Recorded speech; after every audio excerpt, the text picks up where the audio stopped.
Good afternoon and welcome to the first community meeting for the city's port infrastructure project.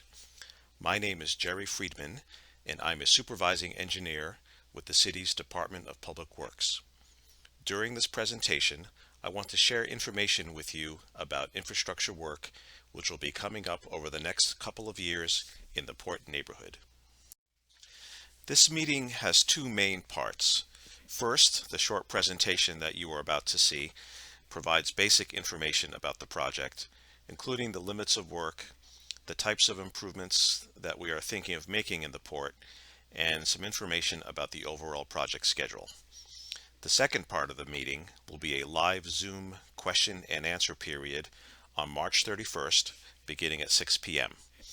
At that meeting, we want to answer any general questions you may have about the project and also start to get your input about conditions or issues in the neighborhood which you would like to see addressed as part of this project. If you're watching this video before March 31st and have questions you want to submit in advance, there'll be an email address at the end of this presentation where you may do so. Over the next 25 minutes or so, I'll talk about flooding in the port neighborhood, share information about what the port infrastructure project is, discuss possible plans for street and sidewalk improvements, and share some examples of street design options that we'll want to discuss with community members during the life of the project. Before I get into the details of the project, I want to share why the project is happening, specifically flooding and drainage issues in the port. Flooding from heavy rain is a real risk to the port today, especially for buildings with basements and properties at lower elevations. Stormwater is rain or melted snow. When heavy rain occurs, or snow melts quickly, or both occur at the same time, the pipes that move the water can be overwhelmed and areas of Cambridge flood. The photos here show flooding in the port during large storm events on Bishop Allen Drive in July 2010 and on School Street in August 2021. As you saw on the previous slide, the port has experienced significant flooding from stormwater in the past, and as the climate changes, storms are becoming more frequent and more intense. The images on this slide here show anticipated flooding during a 10-year storm at the corner of Cherry Street and Eaton Street in the port. The yellow building on the right is the Margaret Fuller House. A 10-year storm is a storm which has a 10% probability of happening in any year. The top image shows anticipated flooding during a 10-year storm happening in the year 2030. A storm of this magnitude in 2030 would represent over 5 inches of rain in 24 hours. You can see the roadway is flooded to the top of the curb. In 2070, as shown on the bottom slide, a 10-year storm is more significant. It would be over 6 inches of rain in 24 hours. And you can see the estimated flooding from this storm has overtopped the curb and is onto the sidewalk and into the private properties. In addition to the surface flooding shown on the previous slide, there are other stormwater and sewer issues that occur in the port due to the neighborhood's aging infrastructure and our climate's increasingly intense storms. Because many of the sewage and stormwater pipes in the port are currently interconnected, sewage can back up in buildings and homes or overflow into the Charles River during intense rain events. The city has been making improvements over the past 15 years in nearby areas of Cambridge that help to reduce flooding in the port neighborhood. The purple shading on this map shows completed and ongoing construction projects, many of which are outside of the port, but which do in fact help improve flooding conditions in the port. But the biggest reduction to neighborhood flooding will be achieved with the infrastructure improvements planned within the port neighborhood itself, and that is the subject of this project as shown in the orange circled area on this slide. So with that as background, let's get into some more details about the port project itself. I'll talk about project goals, about what work has already been completed, and about what work still needs to happen in the coming years. Project goals. As I've been describing, a main goal of the project is, of course, to reduce stormwater flooding and sewer backups in the port. The construction that we're going to have to do to achieve that first goal is going to be extensive and disruptive. It does, however, offer us the opportunity to achieve a second goal, which is to improve the neighborhood's above-ground infrastructure, including streets, sidewalks, trees, landscaping, and open spaces, once we complete the necessary underground construction. As many of you have no doubt noticed, the city has already been busy with construction in the port neighborhood, although in a relatively small portion of the neighborhood. The first phase of this project included an underground stormwater storage tank in the city's parking lot 6 off of Bishop Allen Drive near Columbia Street. Construction of that project was completed in the spring of 2021. Phase 2 of the project, which is what we're talking about tonight, includes several items, including additional underground storage, sewer and storm drain improvements, roadway and sidewalk reconstruction, and other utility upgrades, mostly on the streets shown colored in tan on this map. Clement Morgan Park was at one time being considered to house an additional underground storage tank, but given feedback from the community and the size of the storage tanks that we actually need, that location is no longer feasible. Let's talk a little about the parking lot 6, or as we refer to it, the PL6 tank and pump station. Many of you certainly experienced the construction of this. You felt and heard it over the past several years, but you haven't had a chance to see it. The PL6 tank is a large storage tank and pump station that was installed under parking lot 6 to capture water during big storms. From there, water flows through pipes that we constructed beneath the MBTA's Red Line tunnel and into a pipe which already existed in Mass Ave. The Mass Ave pipe takes the water to the Charles River. On the left is a photo of the tank under construction. You can see St. Paul's AME Church in the background. This site has of course since been fully restored, and the parking lot 6 now exists on top of the tank. On the right is a computer rendering of what the tank looks like underground, including the pipe which connects under the MBTA Red Line and into the large storm drain on Mass Ave. The PL6 tank has already been very successful in helping reduce flooding in the port. It began storing water in May 2021 and captured about 3.5 million gallons of water during 2021, which was our area's third wettest summer on record. The amount captured is equivalent to over 5 Olympic-sized swimming pools. The graph on the right shows one of the 2021 storms in Cambridge in July, where we had just over 3 inches of rain in 24 hours. The graph compares that storm to the 2030 10-year and 2070 10-year storms that we discussed earlier in this presentation. On the right is last summer's Hurricane Ida, when over 9 inches of rain fell in 24 hours in the New Jersey and New York City area. Although the PL6 tank has provided real benefits to the neighborhood already, a lot of work still needs to be done in order to maintain this same level of flood protection as storms intensify over the next 50 years. The next phase of the project includes additional underground improvements, and these will be spread more widely throughout the port. These include a sanitary tank to store sewage in large storms, and the upsizing, replacing, and redirecting of storm and sewer pipes. The city and private utility companies will also take this opportunity to repair or replace other aging infrastructure, including water mains, gas lines, and electric conduits.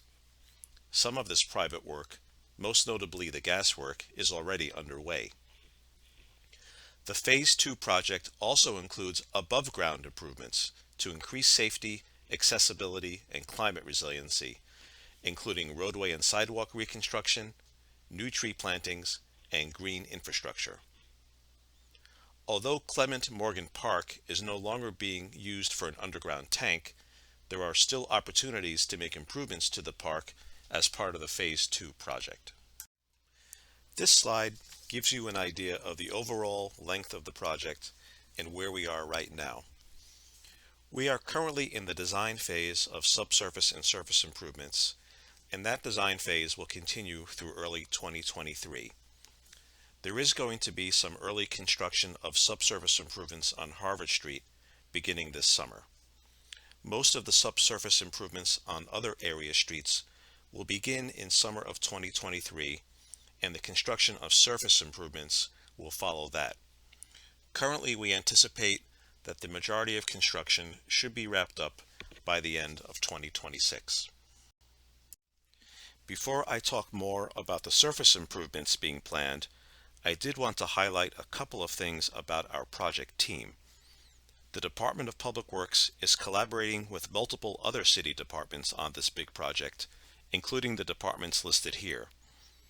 We are also being supported by a community working group made up of port residents and community leaders who are volunteering their time to provide us with feedback and guidance, and who are helping to support our community and public outreach. Working group members represent a wide range of neighborhood organizations, businesses, community centers, and institutions. Now let's talk about planning for surface improvements, which is where we could really use your help. This project presents an exciting opportunity to do more than simply repair and replace underground stormwater infrastructure. Working with the community, we can also work to improve the port's streetscapes and open spaces. We can incorporate trees, green infrastructure, traffic calming, improved crosswalks, better lighting, artwork, and street furniture, including seating and play elements. Community input will shape much of the above-ground infrastructure planning. We need your help in identifying issues to address, and we'll also need your feedback on our proposed ideas and design solutions. Broadly speaking, we see some of the main goals for the surface work as improving pedestrian accessibility and safety, enhancing neighborhood aesthetics and quality of life, increasing tree canopy, and of course, reducing flooding. We do want to hear from you, however, about other goals that may be able to be achieved through this project. Let's go through some of these typical surface design items and also some of the tools that we have in our toolbox to address them. And let's start with sidewalks and accessibility. Why is accessibility important? Number one, it's the law. Both federal and state regulations cover the construction of sidewalks and require newly constructed sidewalks to be accessible.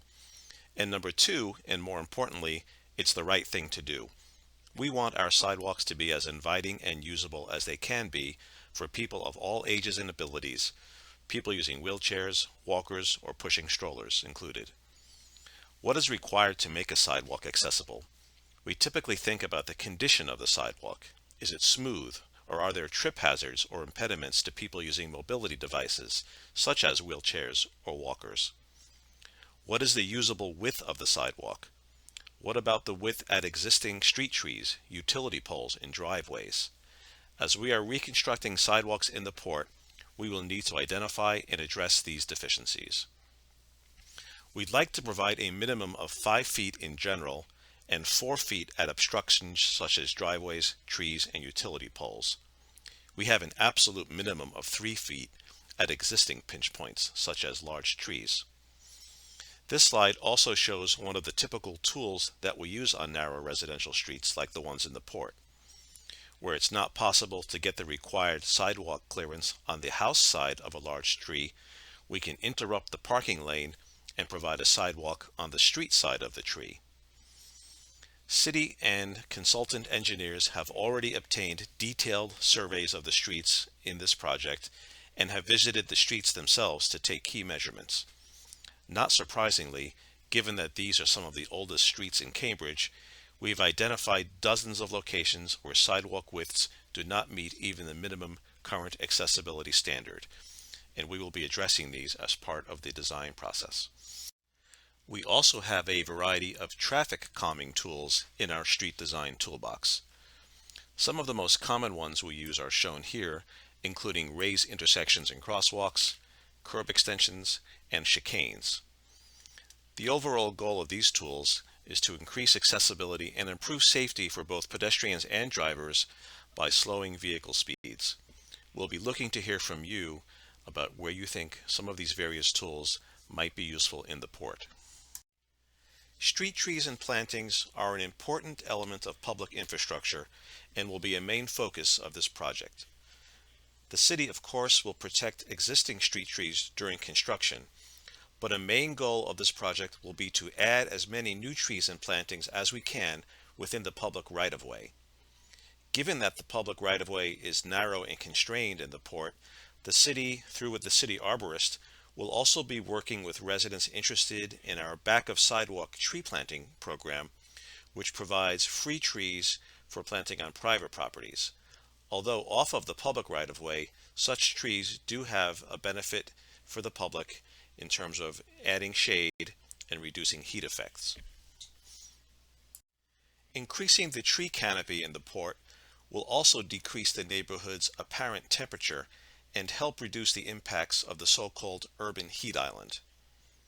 When the weather report says that it's 90 degrees in Cambridge, this actually means different things on different streets. A 90-degree day on a street with less than 5% of tree canopy, as shown on the left, can feel like 98 degrees on that street, whereas increasing the tree canopy to 60%, as shown on the right, will reduce the local temperature to 88 degrees. Another tool in our surface toolbox is green infrastructure, and that's part of our efforts to improve the quality of stormwater before it's discharged from the local drain pipes to the Charles River. Green infrastructure refers to a variety of techniques which use natural processes, such as specially selected plants and soils, to promote infiltration of stormwater into the ground or to remove pollutants such as phosphorus from stormwater. The city has successfully implemented green infrastructure on a variety of roadway projects, and we're committed to incorporating these types of environmental improvements in the port as space and constraints allow. Here are some other design tools that are aimed at improving the environment in our neighborhoods. On the right is an experimental use of a light-colored and solar-reflective surface coating used on a parking lot in the city to help reduce the heat island effect. And on the left and the middle are a couple more examples of city-funded improvements to private properties, which are done with the interest and cooperation of the resident, of course. On the left is an example of a back of sidewalk tree, as we mentioned earlier, and in the middle is an example of a city-funded depaving of a driveway. An improvement such as this, again, helps reduce stormwater flooding in the neighborhood and also helps improve water quality. Shared streets. Shared streets are an innovative street design concept that we are particularly excited to be discussing with residents of the port throughout this process. Shared streets accommodate pedestrians, cyclists, and low-speed motorists while giving pedestrians priority and by bringing a real neighborhood feel to a street. They can be especially useful on streets with low-speed, local-only traffic and where narrow sidewalks make it difficult to achieve accessibility. Here is a photo of an existing shared street in Cambridge where the roadway provides the accessible pedestrian route and the very substandard narrow sidewalks have been replaced by new trees and planting areas. We'll come back to shared streets a little further on in this presentation to show you an example of how they might be deployed in the port. Public art is going to be another major focus of the port project. This effort has already begun with the so-called FLOW program, which over the last few years has awarded 9 grants for cultural projects in the port. The project moving forward will continue to create and install more public art throughout the neighborhood in collaboration with the youth programs at the Community Art Center. Community input will help shape the public artwork that is developed, including what community themes or symbols to reflect in the project. As mentioned earlier, the project will also include improvements to Clement Morgan Park and other nearby open spaces. These improvements will happen near the end of the project, and we will certainly be engaging with residents and community members as we get closer to planning improvements to the park. We've already started to hear some ideas as shown here, and again, we want to hear as much as we can from you, and we'll be having events throughout the design phase to solicit input on park improvements.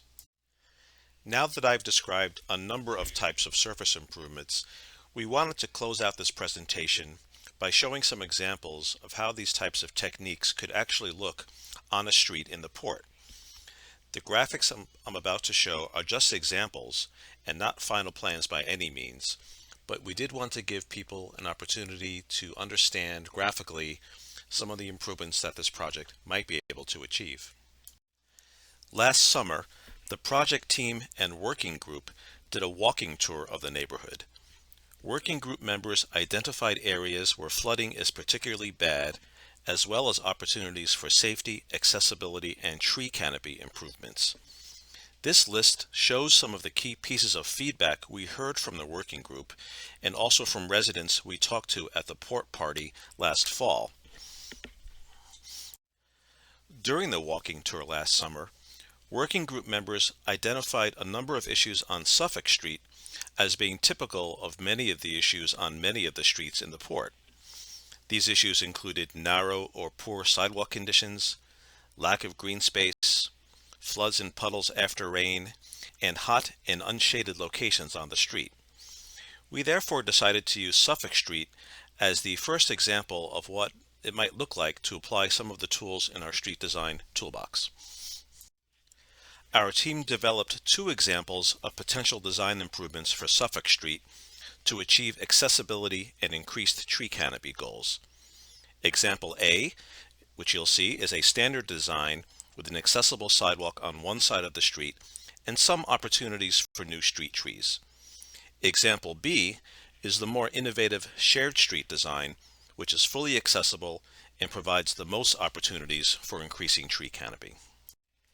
Here's a photo of the existing street as it exists today. There is currently no legally accessible route on either side of the street due to the large trees seen here. This rendering shows the same segment of Suffolk Street, but with our somewhat standard suite of design tools applied to it. As you can see, the new sidewalk on the right provides the accessible path around the existing tree. We needed to reduce parking to accommodate this bump out around the tree.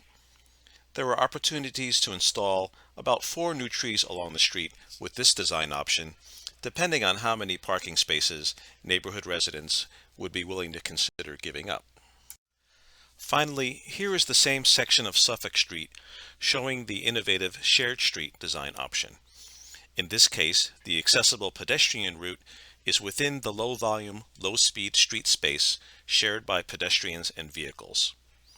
There is increased green space and more opportunities for new trees in the areas on the sides of the street where there were previously the narrow sidewalks. Parking probably needs to be reduced in order to accommodate the level walkways from each individual home to the street. In this example, we are also showing the lighter solar reflective pavement coating. It will not only reduce heat on the street, but also is intended to provide drivers with a visual cue that they have entered a different type of street where it's a shared environment and pedestrians are the priority.